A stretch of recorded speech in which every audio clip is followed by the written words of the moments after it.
Welcome back to Black and Classic Podcast. I'm your host, Brittany Monet, where we talk all things politics and pop culture. If you're new here, please don't forget to like, comment, and subscribe and join the Classic fam.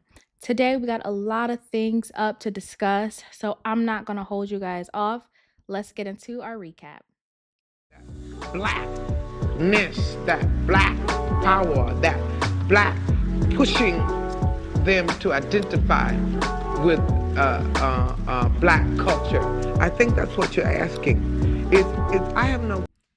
So, guys, I just want to first begin with when I post a clip, when anybody posts a clip, okay? When anyone posts a clip, just understand you're getting just a little bit of a larger conversation, okay? I'm not posting a clip without the understanding that this is going to come across out of context, but I want the viewer to also understand this is out of context. Maybe it's intriguing enough and I'm going to seek out the full context. With that being said, let's read some of you guys' comments. So, we need change.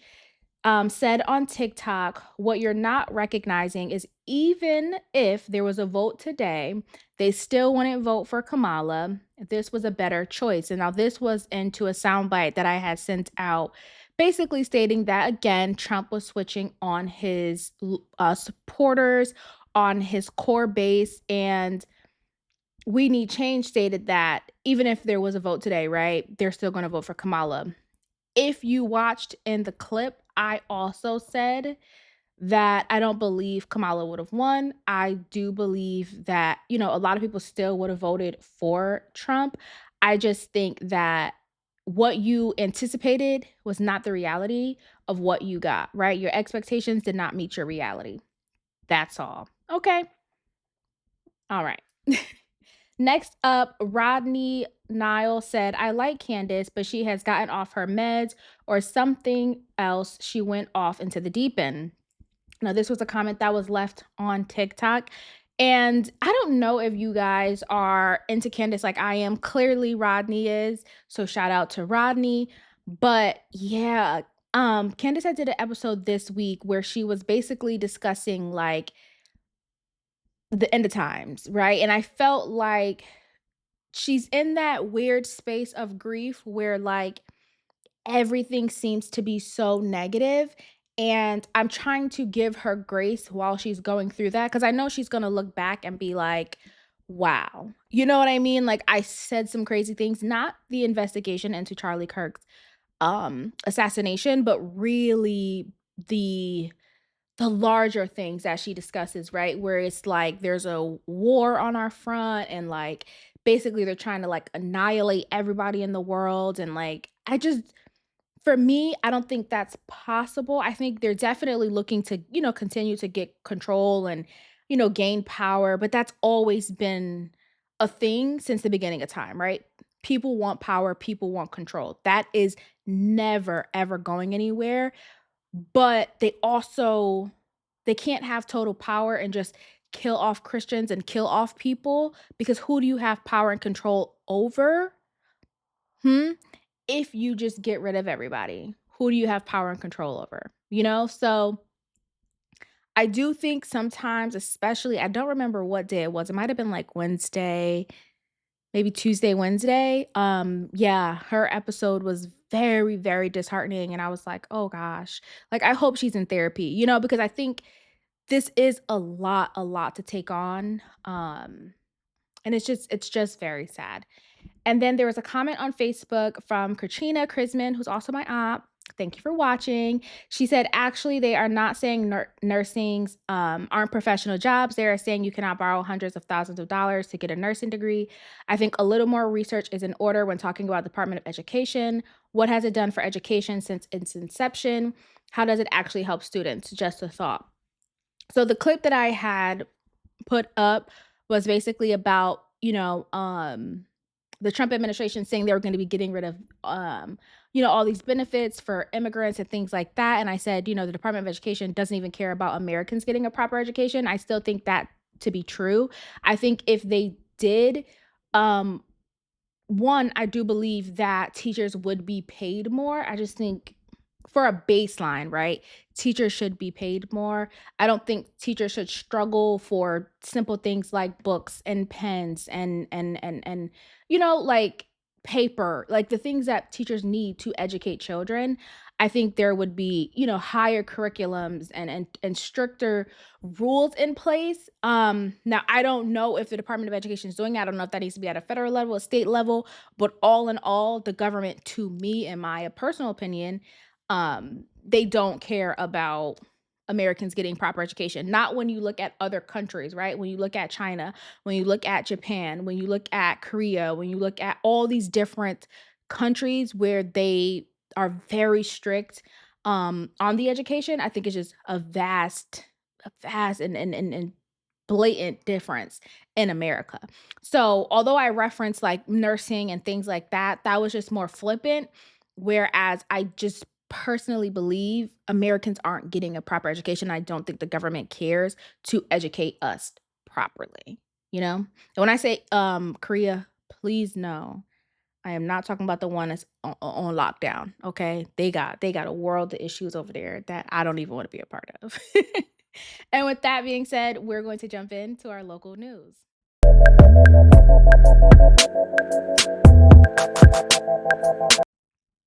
So, the first topic that I wanted to discuss was United Way 211 says the funding is not enough to handle the call volume. So, I don't know if 211 is everywhere. If it is, please forgive me for explaining this as if it's not, right? It's a statewide operating system. Basically, you call in for information. So if you need something, if you need a certain type of resource, you call into 211 and they're supposed to be there to provide that resource. Now, 211 in Connecticut first had, now mind you, Connecticut isn't the biggest state, but still, it's a lot of people, right? So at first, they were operating with 30 operators, 30 people answering the phones for all of Connecticut. It has now been reduced to 17. Okay. And what they're requesting is that they're requesting their funding from Connecticut be doubled. So currently they're at 3.6 million and they're requesting that it's doubled that, so they can hire more people and be able to handle the volume of calls because what they're seeing, especially obviously during the government shutdown, people are calling in because they're homeless, they need shelter. People are calling in about food and food pantries and where can I go to get these services. So they say they're seeing a large influx in calls, but they don't have the supply to meet that demand. Supply being operators, people answering the phones, people are calling about, again, the food, housing, mental health, and they need people there. And I just thought that was very interesting because I know we talk about it all the time where I say, people can barely afford to live and things like that. And you don't think about the people who are in place to help those individuals.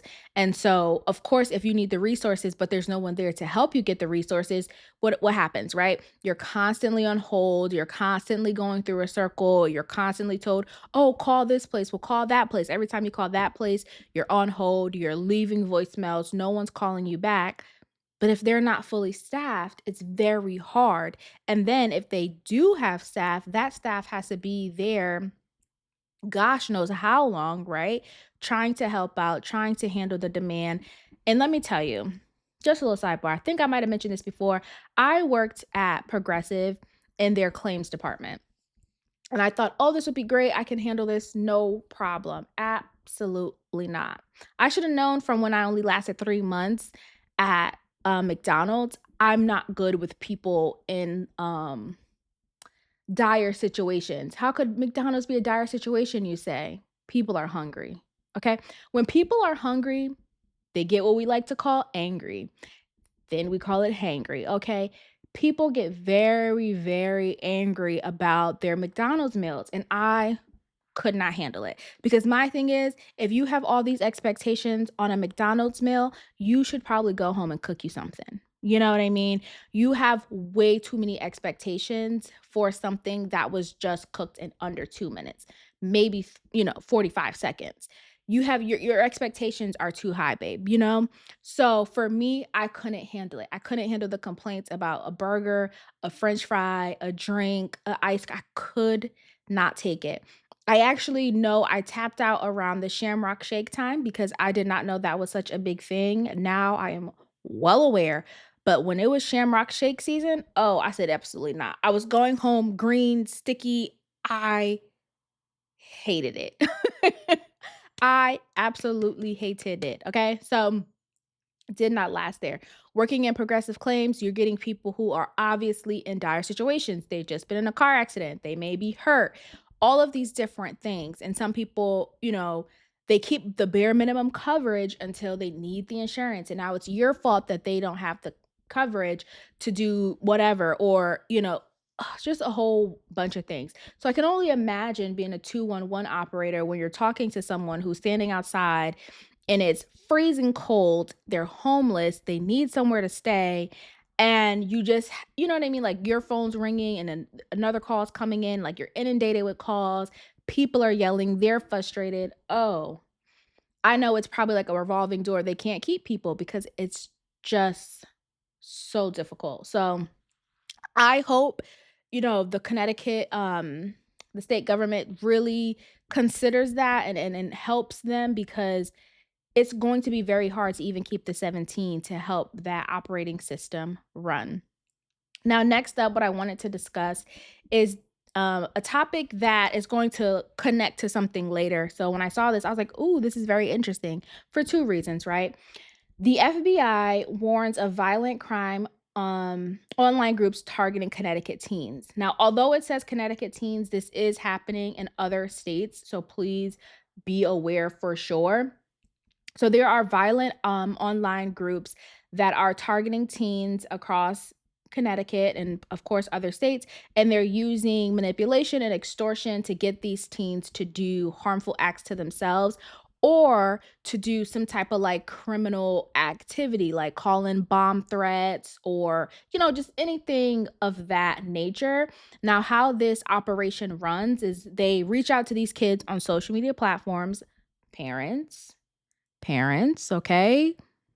Keep an eye out on the kids' social media platforms, all of them too, because in this article I read that they were targeting kids on Discord and things like that. And I was like, okay, you might think like, oh, it's Instagram, it's Snapchat. No. These people are getting very, very creative. So they're basically reaching out to these kids, befriending these kids, right? Making it seem like we're BFFs now. I met you on Discord. I met you on Roblox. We're BFFs. And from there, what they do is they get the kids to send them sexually explicit photos. So now I want you to send me, of course, your nudes. I want you to send me you doing, strange things. And now that I have this whole catalog of pictures, now I'm going to use it as blackmail to get you to do very, very crazy and terrible things. And also, as I was reading this article, what they were doing is they were essentially like, okay, you did that. We've got some trust with you. You go out and now recruit other kids. So it's not that this group is, I mean, they are predators, but they're also some who have now been brought in to say, okay, well, if you don't recruit your friend or get your friend to do this, then, or get not even your friend, get some other stranger, right? Some kid off in like Pennsylvania. If you don't get this kid in Pennsylvania to do this or to, send you photos, well, we'll send out your photos. We'll put your photos all over the internet.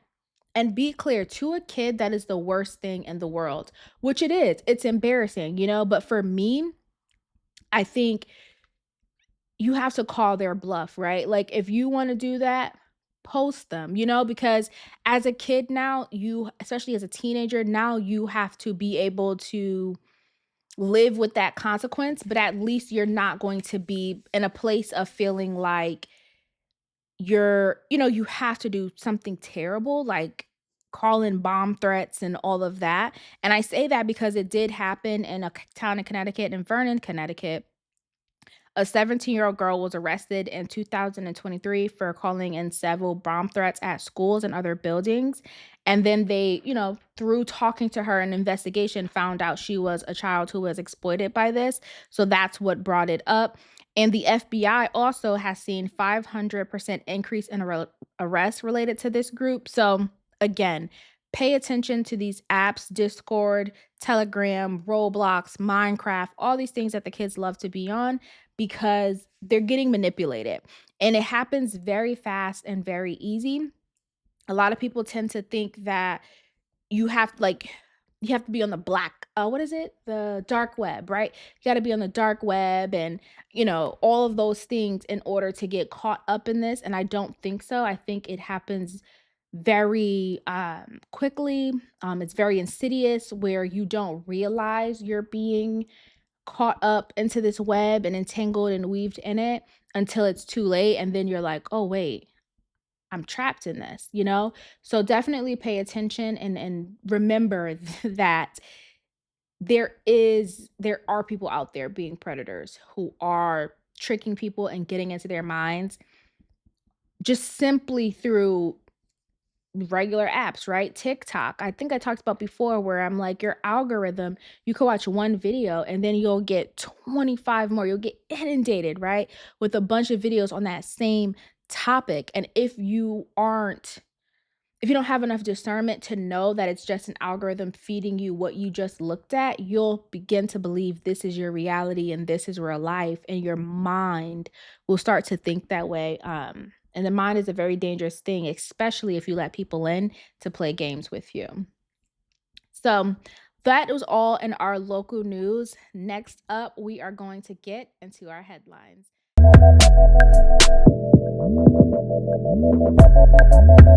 Now, for our headlines, let me tell you, right off the top, this topic kind of connects to my last topic.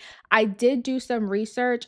I do believe if I can, I'll put the articles that I'm going to mention in the description below, because what I want you guys to do is to just look at these articles, okay?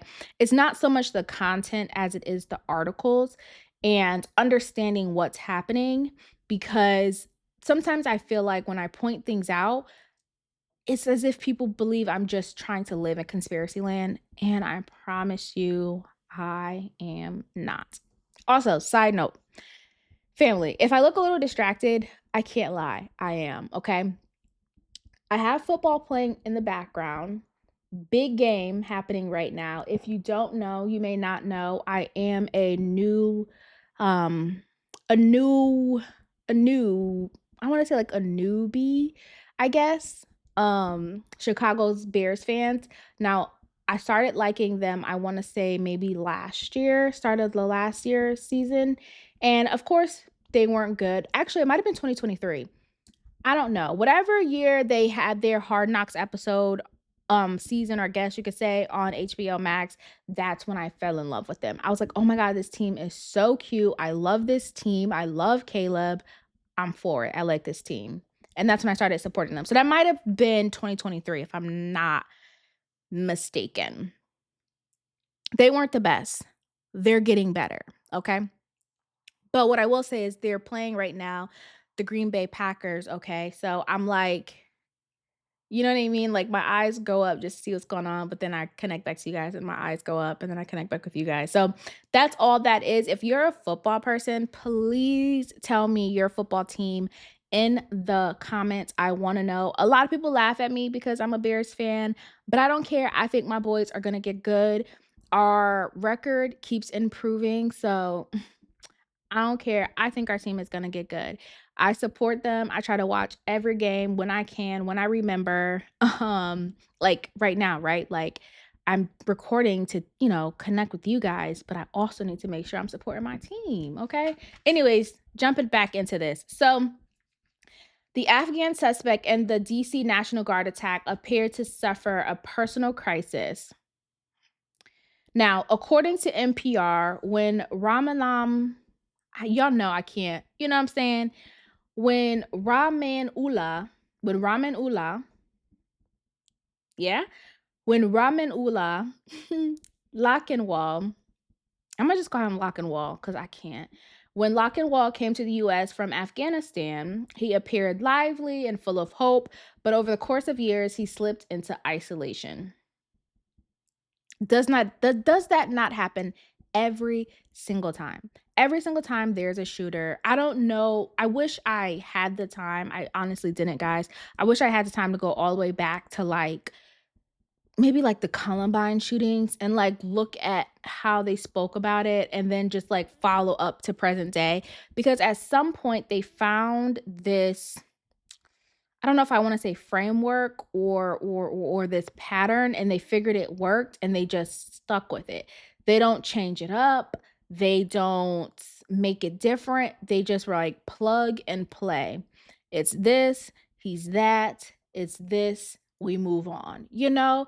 It's very, very much plug and play, there's no difference, it's not like this person was some, like amazing vocal person who never had any issues and did this crazy thing and it's always the same type of message every single time, all the articles. And so I did look at a few from present day, not all because I hate to say it, but it's been a lot of lone shooters, right? So most recently, of course, we had Tyler Robinson, and according to CNN, the former classmate described Robinson as being very, very big into gaming. He was quiet all the time and a little goofy. Now, people who knew Robinson are struggling to reconcile their image of him with the allegations laid out by the police. So, obviously, what does that mean?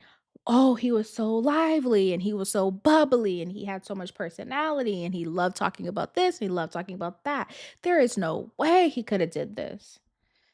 Okay. Thomas Crooks. Thomas Crook was the shooter that tried to take out Trump. Remember, he got the air, he put the fist in the air. Yes, Thomas Crooks. According to BBC, a confusing and at times conflicting, meaning when they're talking to people, right, they're getting confusing and conflicting stories.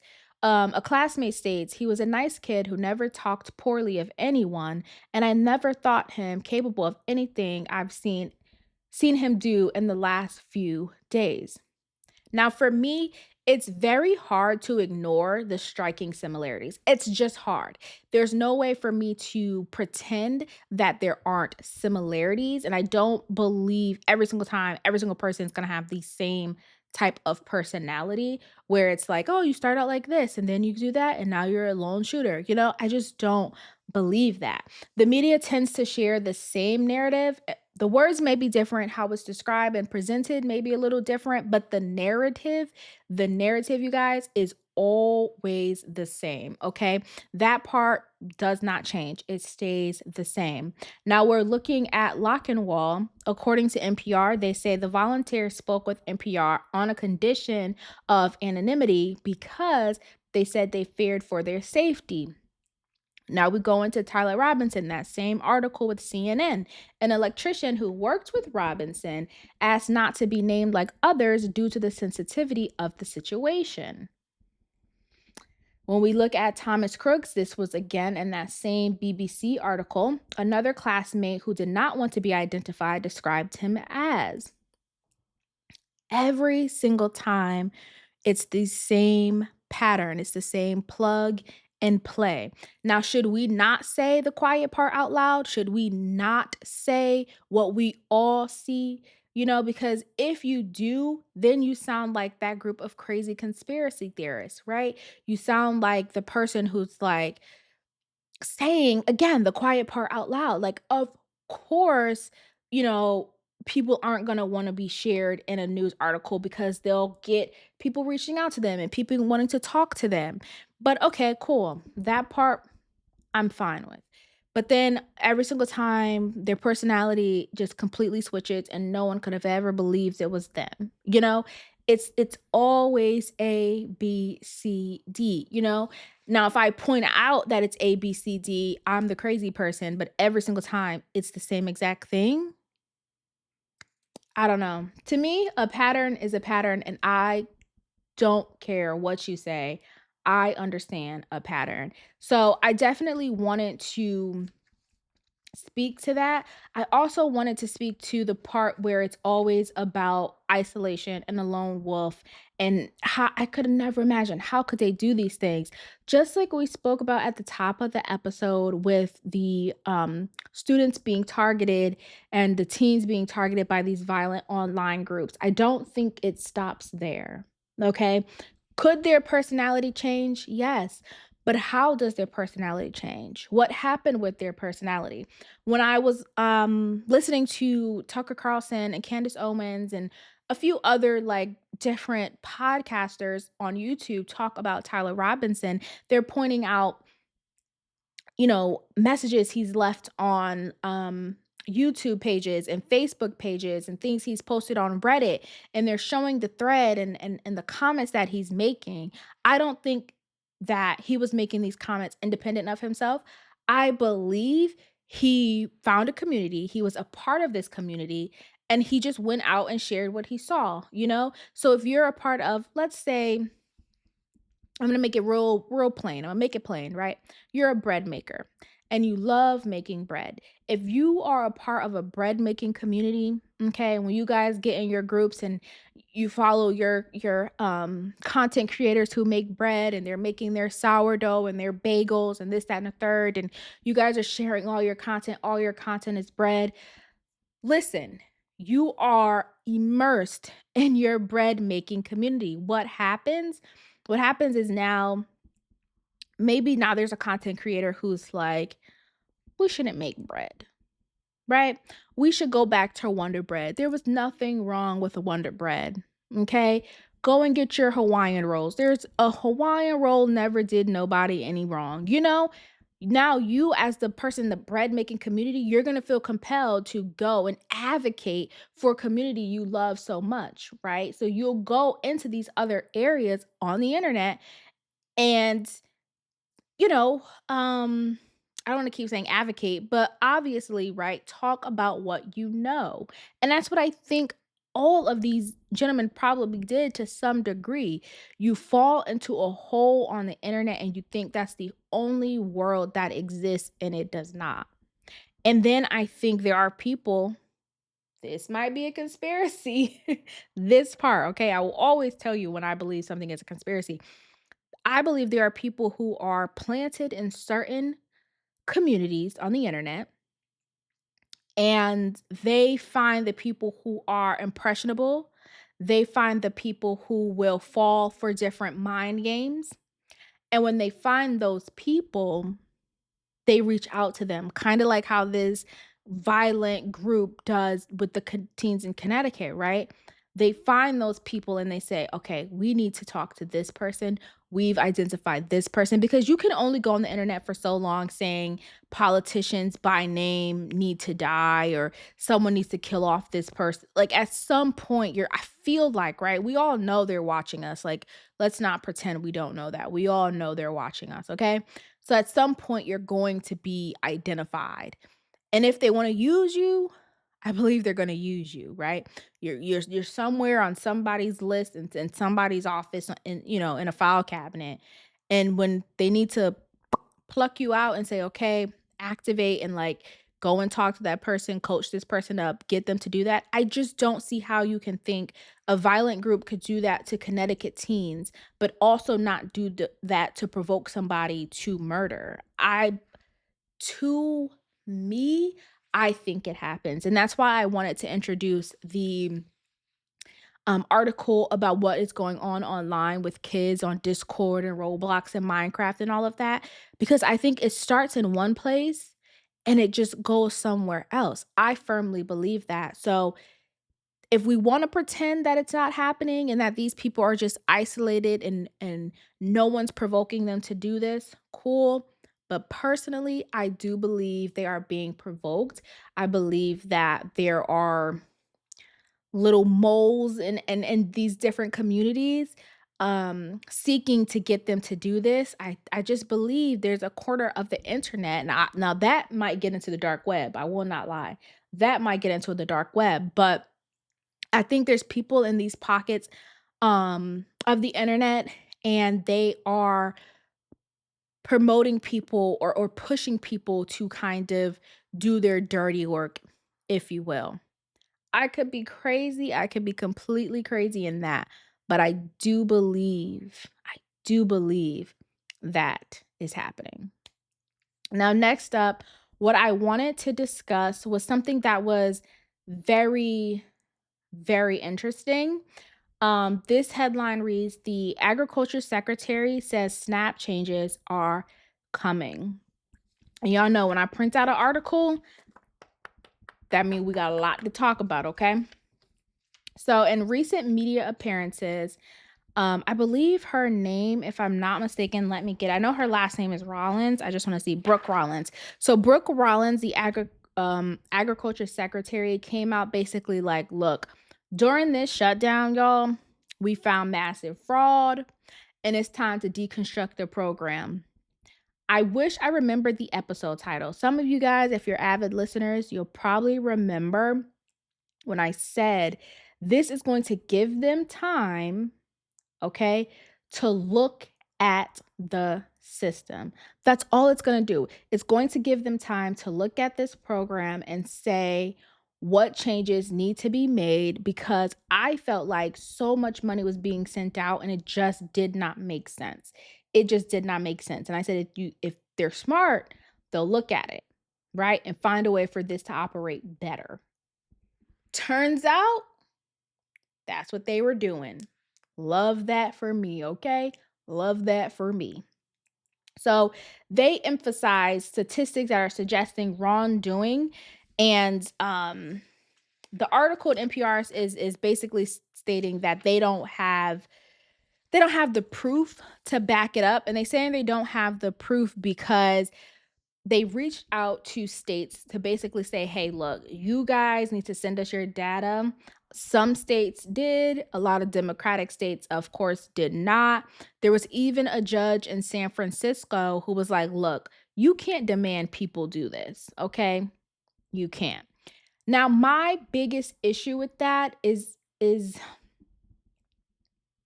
if you're not doing anything wrong, right? What are you so opposed to giving the data over? If you feel like your program is operating how it should be operating, why do we fear giving over our data? They've already, when I say they, the Trump administration has already put in place these different requirements that change the benefits for people. Okay, so those requirements are happening. That passed over summer. So what else would you be feeling that you need to hide or not share if there's no corruption and fraudulent behavior going on? I think as a taxpayer, we need to be advocating for them to check. Personally, I don't know why we would be so against that. And a lot of them, are basically just like, yeah, well, we don't believe it's right. I don't really care what you believe. Okay? I just want to make sure this system is operating as it's supposed to. So, Stacey Dean, this is someone who opposes. Stacey Dean says, my worry is that she's risking setting a public narrative that this is a program that has more fraud than it actually does, or that the people who need it and use it to meet their very basic needs are somehow committing a crime by seeking food assistance. That's not what's happening. That's not what's happening. If there is fraud happening, it needs to be addressed. Period. It needs to be addressed. They did say at some point that they were going to, Rollins, the agricultural secretary, she did come out and say that they would have people, like, basically in order to get your benefits back, you would need to reapply, but that's already in place. So there's already a 6 to 12 month period where people have to reapply. So either annually or twice a year, in some cases, they have to reapply. So that was incorrect. Fine. They already have to reapply. To me, child, every quarter. You know what I'm saying? Every quarter. Because my biggest issue with the SNAP benefits is, although things can be duplicative, Y'all know my words be fighting with me. Duplicative and unnecessary. My biggest issue is too many people being able to have SNAP benefits under one roof. There's no reason why grandma, mom, daughter, and granddaughter all receive SNAP benefits under one roof. You know what I'm saying? Like, to me, that's just a little bit wild. And then each of them probably got 3 to 4 kids, you know? So it's like, wow. That to me is a little bit wasteful, and it's not fraudulent, but it's a little bit wasteful, especially when it's that many. I feel like we need to that those are the type of things that are, to me, loopholes, and those are the situations where if we take a look at the system, maybe we can tighten it up a little bit and say, okay, if you have 2 or more recipients of SNAP, in one household, then your amount is reduced. Not increased, it's reduced, because now, like, I understand you have to feed people, but it's getting to a point to how much food do you really need? You know what I mean? Because all of y'all need $1,500 each. You see what I'm saying? It starts to feel a little bit wasteful. So the USDA, Rollins, she's like, hey, we need to have an analysis of this across the board. And they're seeking that. They did have, like I said, some people participate and hand over their data. Now, the data supported about 50% of the US, including some territories. There are arguments made in this article that that's not enough. That's kind of a baseless claim now. Those statistics aren't heavy enough or weighty enough. To me, they are. 50% is a good amount to say, hey, with half of these people, there are issues and we need to now look at this. Now, if it was like 20 to 30%, I'd say, okay, that's a stretch. But half, guys, half 50% of the country, and y'all don't wanna take a look?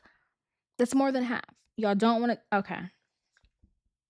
I don't know what they're afraid is going to be uncovered. I don't know if they believe that, which personally I believe there's a lack of trust in the Trump administration. So I believe once they feel like the Trump administration comes in and gets a lot of the data, like I said, instead of tightening it up, they're going to kind of put the lockdown where it's like basically no one meets these, qualifications and these requirements. So no one is getting any SNAP benefits. That I can understand, right? If you open your door and you let somebody look around your house and they find things, they might come back, especially if it's like an audit type situation, they might come back and put down tighter restrictions. And now nobody gets the help that they need. And I don't want that. I just don't want any type of fraudulent, messy type of behavior going on, especially when it's at the cost of the taxpayer. So, with that being said, Rollins also did mention that there are 186,000 dead people receiving benefits, 500,000 Americans receiving benefits 2 times, so double what they should be receiving. And they've arrested more than 120 people with SNAP fraud. The argument to that is that, okay, you're arresting it, but there's how did they phrase it, y'all? Basically, it takes time for the system to catch up with dead people, essentially, right? So deceased and individuals will inevitably be enrolled in the program because officials have to verify their death and then provide time to the household to respond about the SNAP benefits either being reduced or terminated. Pause. How do you intend how do you intend to get money back from someone who is already receiving SNAP benefits? The money's spent. Once you put that money there, especially if they know the person's dead and been dead, the money's spent. How do you now intend to get the money back?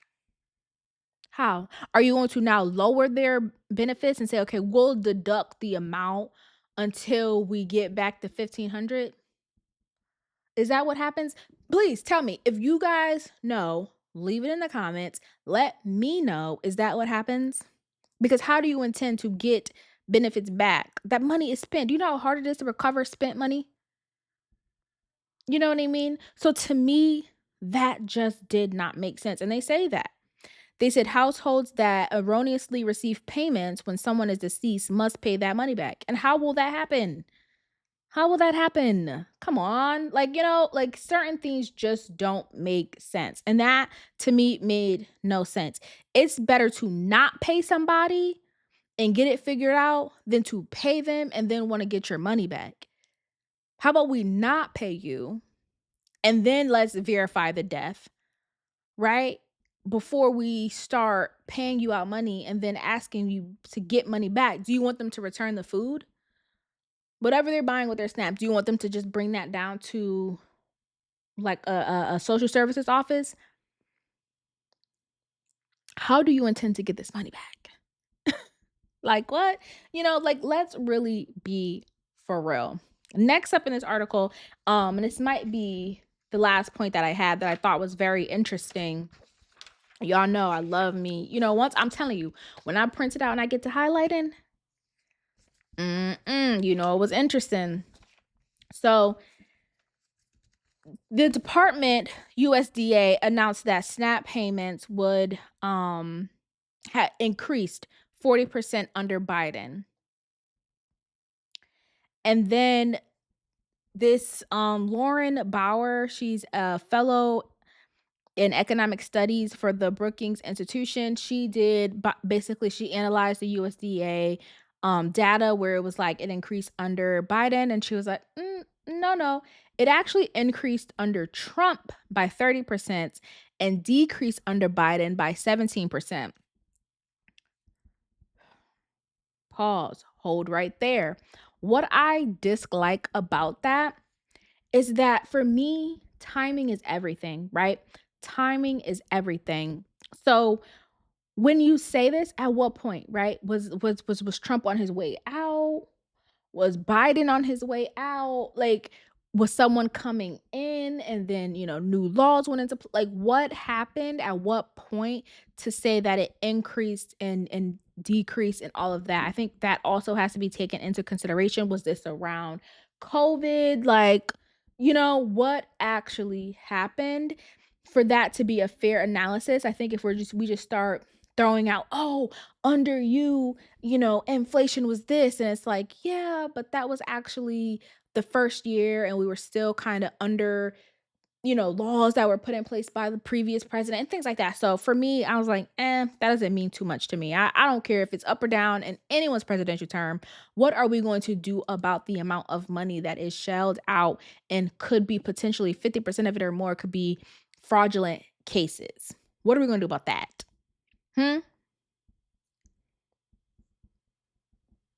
That's all I got there. Now, what I will say, for real, in closing, what I will say, right? I know that them going through this, okay, isn't going to drastically change our taxes. I'm fully aware.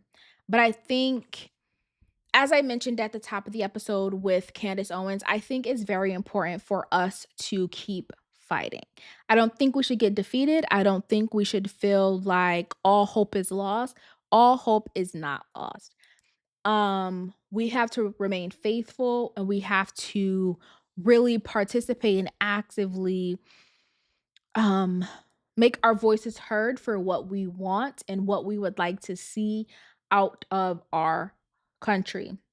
If you listen to Candace Owens at some points, you'll feel like, yes, you keep fighting. If you listen, last week, you'll be like, oh, wait a minute, but I think it is just so important for us to always fight for what we want. Even if we know there's no chance in hell we'll ever see it, don't stop fighting and don't stop believing it. Okay.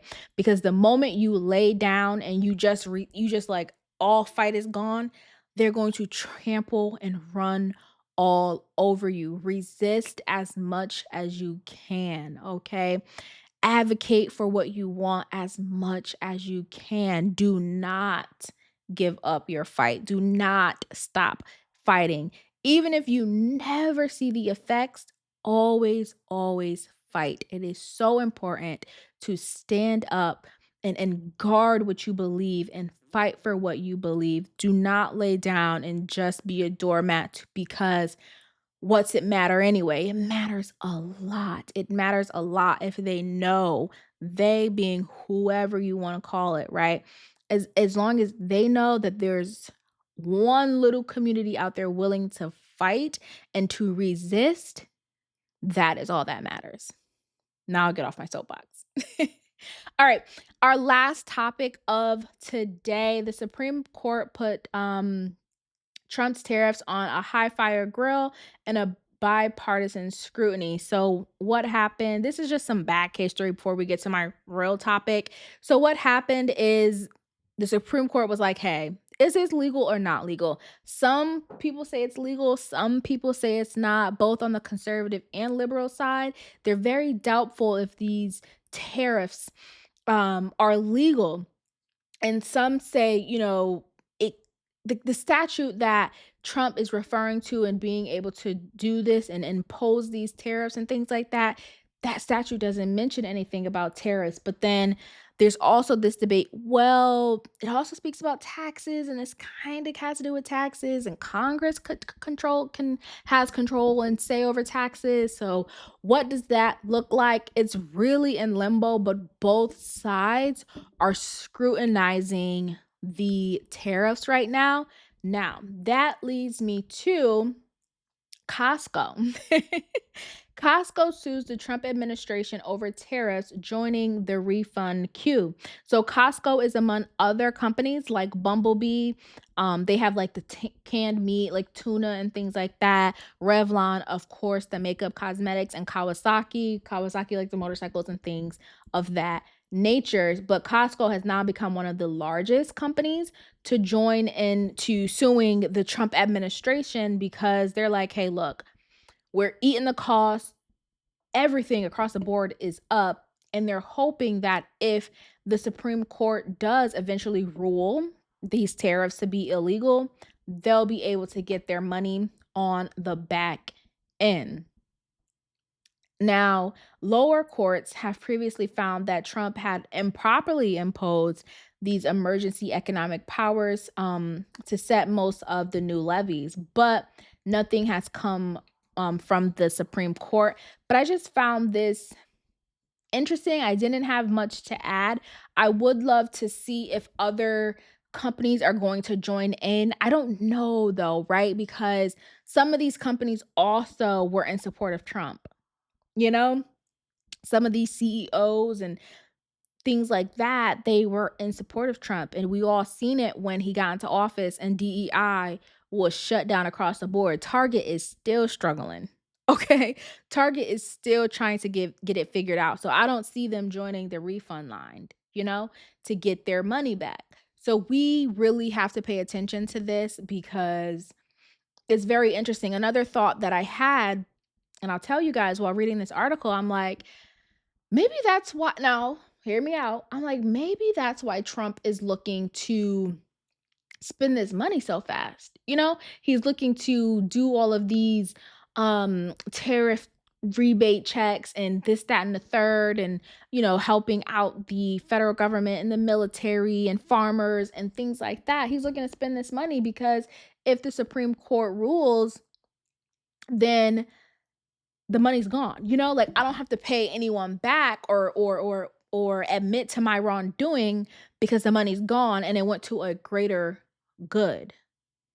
You see what I'm saying? So I don't know. To me, it feels like that's what's happening is like, well, now you're saying it's illegal, but you also let me spend the money that you claim I got illegally. And I spent the money on the greater good, right? It went to military workers. It went to not SNAP benefits at this point, but you know what I mean? It went to the Americans. Americans got their money. And again, money spent. You cannot give out a tariff rebate check and then expect to get it back. Maybe, listen, I could see a world where they would be like, oh, you filed your taxes? Okay. We're taking back our 2000, like, like I could see a world, but again, money spent is money spent. You can't expect that money to come back. It's gone, baby. It is gone. you know? So I don't know. I just felt that was interesting. You guys let me know down in the comments if you find that interesting, if you feel like Trump is looking to spend this money in order to not have to pay it back to Revlon and Costco and Kawasaki and things like that. I don't know. Maybe a little piece of it, just a little piece, but that's all I got for you guys today. Thank you so much for tuning in to another episode of Black and Classic Podcast. It was so much fun to talk to you guys again. I will be back next week. I have been real consistent with y'all family. I'm telling you, we locked in like this. So, yeah, I'll talk to you guys next week. Oh, and before I go, remember, you could debate anybody you want to debate. Me, I won't be the one. Debate your granny. Do whatever you got to do. Not this one, because I do not care. And with that being said, I'll talk to you guys next week. Bye.